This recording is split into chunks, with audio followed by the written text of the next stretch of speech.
Bienvenidos de vuelta a este canal. La guerra contra el narcotráfico es una farsa. En este video vamos a hablar de las metanfetaminas y las anfetaminas, la droga de la famosa serie Breaking Bad, y hablaremos de su historia durante los años 30.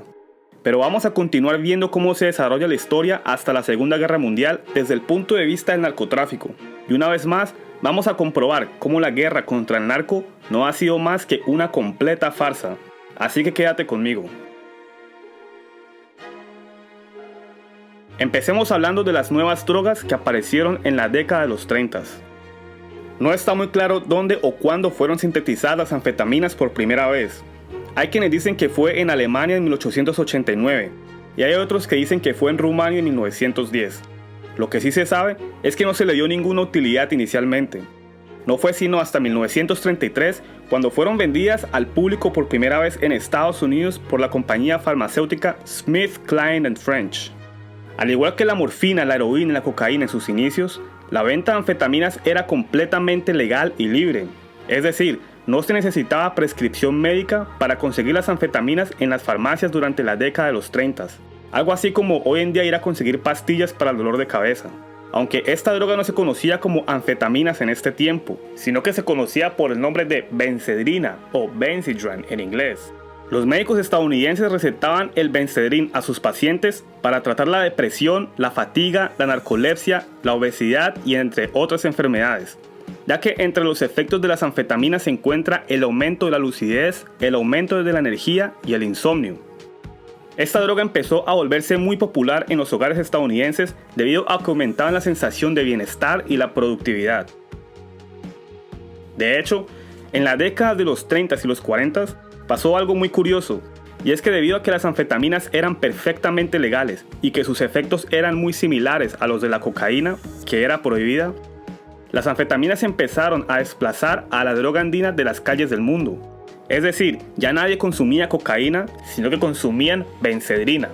La cocaína vendría a retomar la escena mundial únicamente hasta la década de los 70, cuando las anfetaminas ya eran prohibidas y cuando la cultura disco asimiló al polvo blanco como parte de la moda. Así fue como las anfetaminas empezaron a ser comercializadas por primera vez en el mundo, vendidas libremente en farmacias, inicialmente en Estados Unidos, las cuales eran recetadas por doctores para tratar la narcolepsia, la fatiga y la depresión, y que además eran usadas libremente por el público en general. Pero esto no paró en Estados Unidos. Los alemanes, ya en tiempos del nazismo a mediados de los 30, estaban fascinados con las anfetaminas americanas. Para ellos, las anfetaminas eran algo increíble y decidieron no quedarse atrás y comercializaron un producto muy similar desarrollado en Japón llamado metanfetaminas, las cuales son muy parecidas a las anfetaminas con la única diferencia de que estas son asimiladas más rápidamente por el cerebro. Las metanfetaminas hoy en día son conocidas en las calles como crystal meth, pero en aquel entonces se conocía como Pervitin en las farmacias alemanas. Para colocar a las metanfetaminas en un contexto más familiar, esta droga es la que se producía en la famosa serie Breaking Bad por estos dos personajes. Esto podría explicar por qué el seudónimo de Walter White era Heisenberg. Pero volviendo al tema, a pesar de que el partido nazi era estricto en su postura antidrogas en general, las metanfetaminas llegaron a ser muy famosas dentro de este partido político debido al sentimiento de lucidez y fortaleza que esta droga producía. Es decir, los nazis le daban un trato diferente a las metanfetaminas porque los ayudaba a ser más productivos y no era un método de escape de la realidad como el alcohol o el opio, por ejemplo. Además, el aumento de la fortaleza y la lucidez cuadraba perfectamente con la idea del superhombre nazi. Cabe aclarar que cuando decimos que los nazis eran antidrogas, nos referimos a aquellas drogas dentro del Tratado de la Haya de 1912, y no a otras drogas legales y de uso común como la cafeína o el azúcar. Durante la Segunda Guerra Mundial, el uso de las metanfetaminas era indispensable en la famosa guerra relámpago de Hitler, o Blitzkrieg, que se caracterizaba por su velocidad y su ferocidad.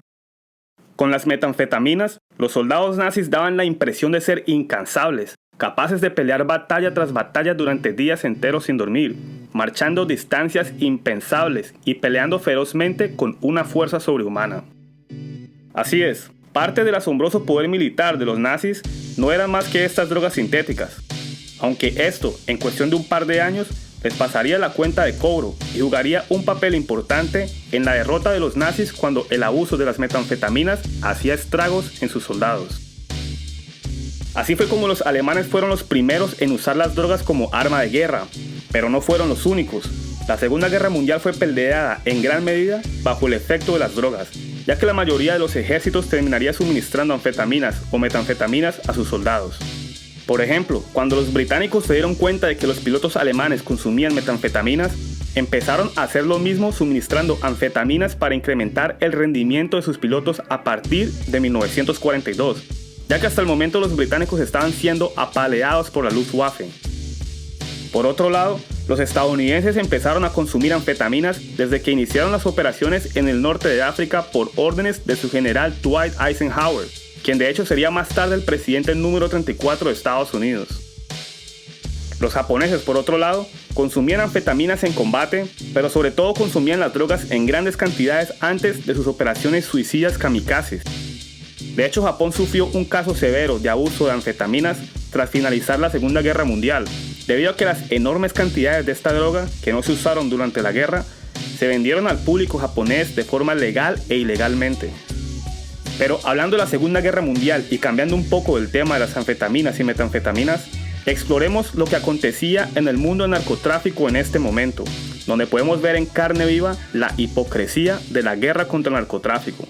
Así que no te pierdas la segunda parte de este video. Si te gustó el contenido, por favor dale un me gusta, comparte con tus amigos y suscríbete a este canal.